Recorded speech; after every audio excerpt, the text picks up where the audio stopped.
The Vision High School Sports Beat is brought to you by the 11 locally owned Vision Automotive Group dealerships, offering Buick GMC, Dodge Chrysler Jeep Ram, Hyundai, Kia, and Nissan, and the resale division, with locations in Webster, Henrietta, Penfield, Fairport, Canandaigua, Ontario, and Palmyra, and online at visionauto.com.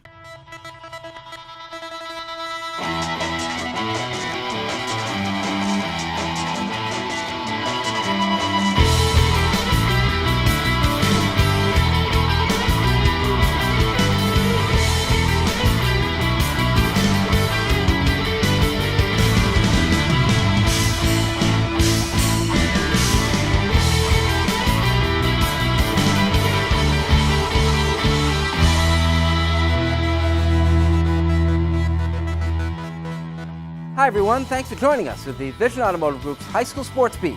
I'm Bill Pucko. Every week at this time we take a comprehensive look at sports in Section 5 in Monroe County. We begin with our Honor Roll of High School Teams, brought to you by Cellino and Barnes. The Honor Roll of High School Teams is brought to you by Cellino and Barnes. Cellino and Barnes, injury attorneys, call 888-8888. Don't wait, call or text 8. Here's our Honor Roll of High School Teams. Number 3, Aquinas Baseball is off to a 4-0 start. Max Swartz hit the 3-hitter against Victor. Zach Mariani worked a 5-hitter against Bishop Kearney. Number 2, Penfield Baseball is 7-0. Paul Cullen pitched in the win over Fairport. And at number 1, we have boys lacrosse at Brighton, which is 4-0. Brady McDermott had 5 goals and 2 assists against the Grease Lightning before scoring 5 more and assisting on 9 against Gates Chili. Which brings us to our Cariglio's Pizza Team of the Week. The Cariglio's Pizza Team of the Week is brought to you by our friends at Cariglio's Pizza. With 5 convenient locations throughout Rochester, Cariglio's Pizza, a proud supporter of high school athletics. Girls lacrosse is growing in popularity, but some things remain the same, like Brighton. Here we go. In. And 1, 2, 3. Brighton. Brighton didn't invent girls lacrosse locally. It just seems like it. Under coach Rich Curtis, the Barons have won an incredible 13 sectional titles, including 11 straight from 1998 to 2008 in the sport's infancy here. Even while some of the larger schools have made strides, Brighton's is still an elite program. This area in general is now putting out really good players. It's very competitive.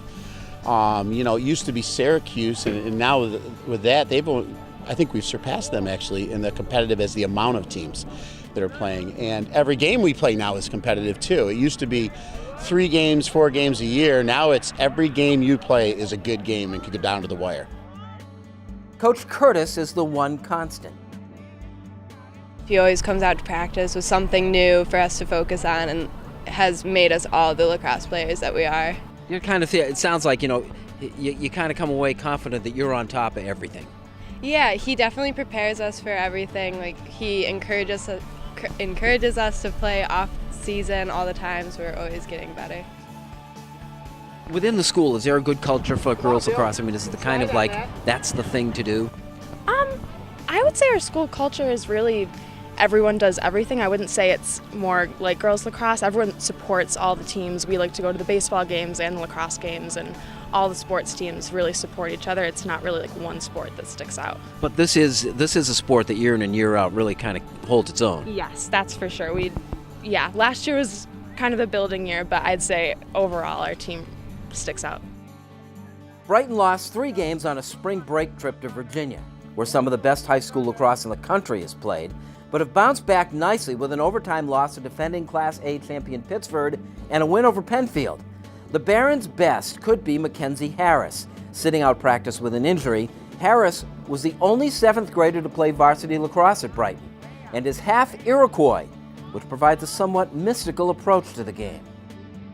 Being Native, you have to learn about the game, and it's more than just a game to us. It's more of a lifestyle, and we're playing it for the guy upstairs, and we play it just to please him and please the Creator. And you're really proud of that heritage, aren't you? Absolutely. And the game itself, which Brighton helped establish here, continues to grow. Now have clubs that are going and playing all summer, all around, going to Maryland and New Jersey and Pennsylvania. I think the other thing is that we have our youth programs that's pushing it through. And the last thing that everyone's doing now that's helping us is they're traveling on their breaks and going and playing teams in Maryland, Long Island, Pennsylvania.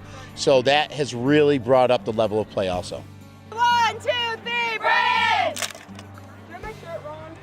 Let's get out the balls. When we return, Jim Zumbo's exit interview, and Kim Bernsen joins us with our Wegmans Making the Grade nominee. When the Vision High School Sports Beat continues.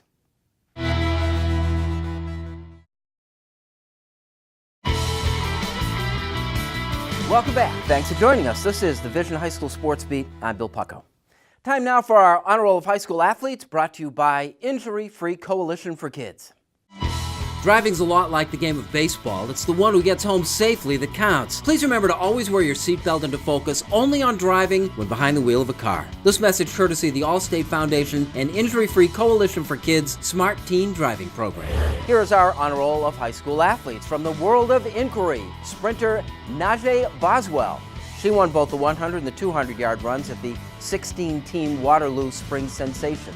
The number 2, Austin Westrich of Greece Odyssey, who hit for the cycle and drove in 5 runs against Greece Olympia.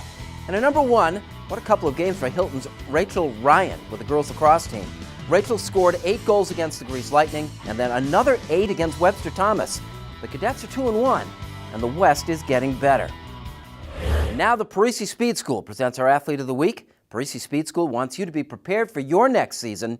Visit ParisiRochester.com or call 585-381-3278 for a free evaluation. Parisi Rochester, trained to win. You could call this his exit interview, whatever you want to call it. Jim Zumbo is retiring a Raider. Jock and Andy will do something our kids knew because we talked about it yesterday. I see Tim change the time on Saturday. It was like 5 to 7. Jim Zumbo was a native of Victor, but over the last 20 years as the high school's athletic director, Jim has become an important part of Fairport. He and his wife Renee's 3 daughters are graduated Raiders. We have the ultimate fans, adult and student fans. It's just a fact that when you go to an away game that involves a Fairport team, many times you will struggle to figure out who the home team was based on the size of the crowd. We have that type of community and school support, which I'm very, very proud of.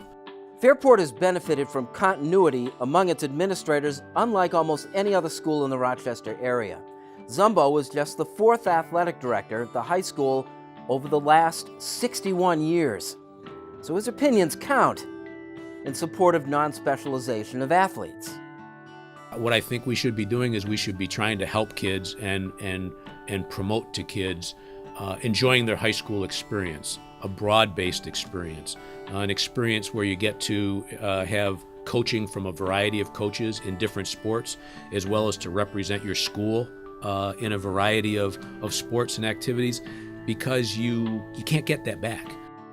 About the ongoing debate over public versus private school participation in Section 5. I think it's bigger than just saying, well, this is the New York State Public High School Athletic Association, and how come we have so many private schools winning championships? I think that's really sort of a narrow view of a really big issue. I don't believe it can just stay as is. We need to address something, and we need to do it together, private and parochials and public schools working towards the answer. Through it all, Zumbo has remained a champion of his adopted hometown, a cheerleader for Fairport. I remember the first football game I ever was the athletic director here at Fairport for. There was a gentleman, 93 years old, standing at the gate, waiting for us to open the gate for the football game because he was going up to sit in the same seat that he sits at for every football game for however long he had been going.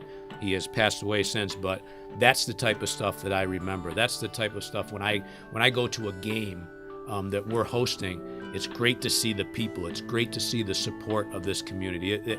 So very simply, it's the people. And I am very, very fortunate to have been a part of this place for 20 years.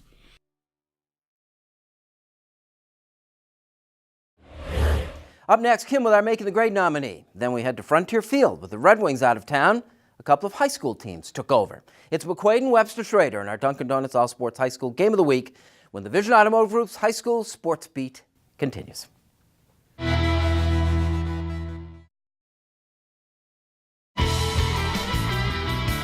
Welcome back to the Vision High School Sports Beat. I'm Kim Burnson. It's time now for Making the Grade, brought to you by Wegmans. Wegmans is a proud supporter of Making the Grade, which highlights the accomplishments of Section 5 student athletes on and off the playing field. Making the grade this week is Jamie Trimboli of Victor High School. With a class schedule stacked with AP classes, Jamie Trimboli doesn't take the easy route in anything he pursues. He carries a 97 average and plays 2 sports for the Victor Blue Devils. He's able to find success both in his studies and in his athletic training. In the fall, Jamie was the starting quarterback and captain for the varsity football team. He helped carry Victor to an undefeated regular season where the team went all the way to the Class AA semifinals. Though he's accomplished more than most on the football field, it's the spring where he really shows off what he's capable of. Jamie is best known for his skills in lacrosse, which have helped him become one of the most sought-after players in Section 5. He committed to the Syracuse Orange, where he'll play lacrosse next season. Jamie plans on furthering his education by studying medicine at Syracuse, but before he gets there, he looks to lead the Victor Blue Devils to another state title by the end of this season. This week, Victor's Jamie Trimboli is making the grade.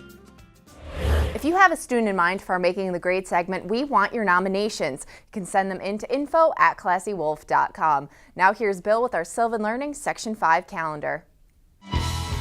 Our Section 5 calendar is brought to you by Sylvan Learning, delivering results in reading, math, writing, study skills, SAT and ACT prep, and more. 4 area locations. Call 385-9480. Here's what's happening this week in our Sylvan Learning Section 5 calendar. On Tuesday, there's softball on the west side. Brockport is at Greece Arcadia at 4:30. Also Tuesday, girls lacrosse, HFL, plays at Fairport at 4:30. Boys lacrosse, Penfield is at Hilton under the lights at 6:30. Then on Wednesday, baseball, Brighton playing at Pittsford Mendon, that game at 4:30. On Saturday, the big his and hers track and field meet at Penfield. It gets underway at 10 a.m. That's our Sylvan Learning Section 5 calendar for the week ahead. Heading out to the ballpark for our Dunkin' Donuts All-Sport High School Game of the Week when the Vision High School Sports Beat continues.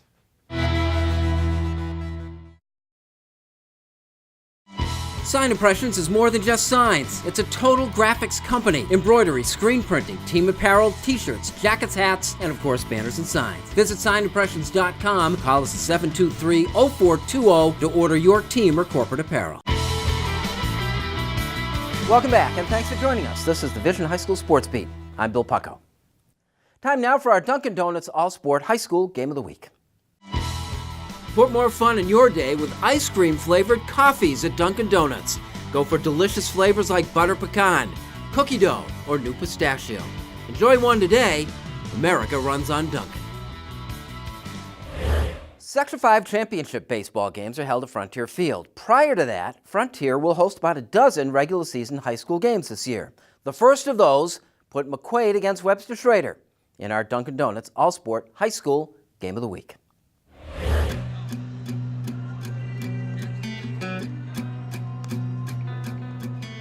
These were the top 2 seeded teams in the Class AA sectional draw last year. McQuaid won it.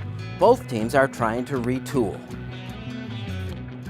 We graduated 11 seniors, and they graduated 14. We played each other last year. It was a great game. It was a 3-1 game, I believe. I think at the end of the year, we're both going to be solid, and we're both going to be able to compete with anybody. McQuaid, under first-year head coach Tony Fuller, had a leg up on their opponents after playing 6 games to start the season in Vero Beach, Florida. They won 4 of them. For a young group, I thought the Florida trip was huge for us in maturation process and growing up and being ready for the schedule up here. And they responded well, and they're showing it. To the game, the homestanding Knights scored 3 in their half of the first inning and largely had the Schrader defense to thank for it. A hit batsman, a walk, and an error on a bunt loaded the bases for McQuaid with no outs. Danny Maxwell hit one to right field that wasn't played. For an RBI hit, the bases were still loaded.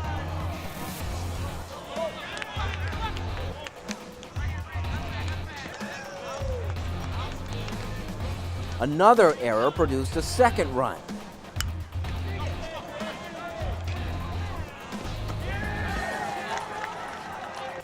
before Jerry DeMarco's sacrifice line drive to center, the hardest ball hit in the inning, made it a 3-0 game.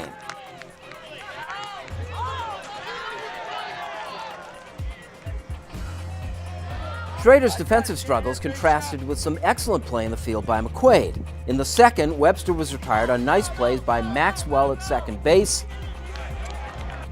and by shortstop Nick Tomei. The score remained 3-0 Knights.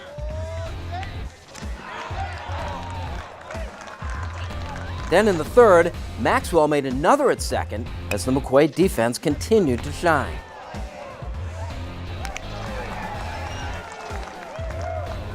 Defensively, you looked, the cold weather and everything, you looked in mid-season form. Is that something you guys really pride yourselves in? Yeah, we do. We haven't been on a field a lot this year. We got our games down in Florida. We've only been on a field maybe 5 times since then. So it's been tough to get out there and grind on the field, but we made all the plays.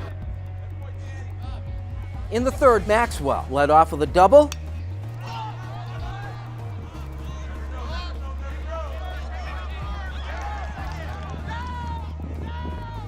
And came in to score when DeMarco hit a sinking liner to left that was ruled a trap by the Schrader left fielder John Stokeham, who made a nice play on the ball. But it was now a 4-0 game. In the fourth, Schrader got on the board. With one out, Sean O'Neill hit a shot off the third baseman that went for a hit. He eventually came around on an error, and it was 4-1.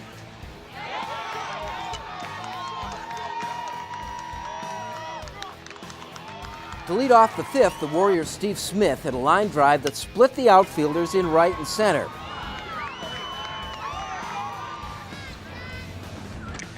But Donnie Moffitt pitched out of trouble, getting the next 3 to end the inning unscathed.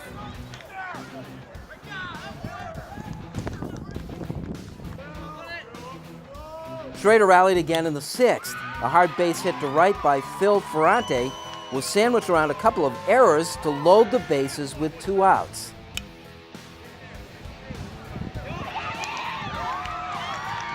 Are you thinking at that time, this is our opportunity, we load the bases?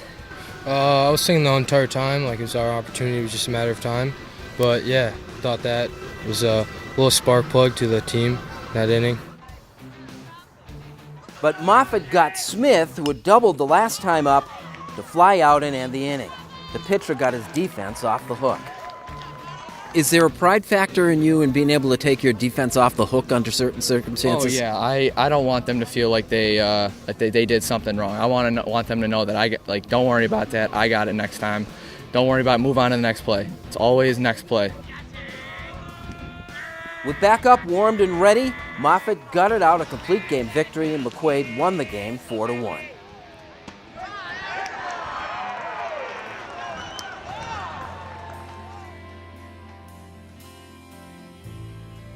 I think I did pretty well. A little more balls than I wanted, but Webster Schrader, heck of a team. They'll be great all around, but all around effort by my team. Great. All defense, offense, everything. All team effort today. A baseball game at Frontier Field is always special, but for Maury Silver, McQuaid's senior first baseman, even more so. Maury's mother, Naomi, is the president and CEO of the Rochester Red Wings. His namesake is honored in center field as the founder of Rochester Community Baseball. And his recently deceased grandmother, Anna Silver, is honored on the field. Seeing my grandma's initials on the field and, opening day with the Red Wings, that was really special. And now playing on the field with her initials, it's always in your mind now. And so this season's kind of dedicated to her. And your namesake is out there in center field. Yeah, that's pretty special. Trying to carry on what my grandfather did.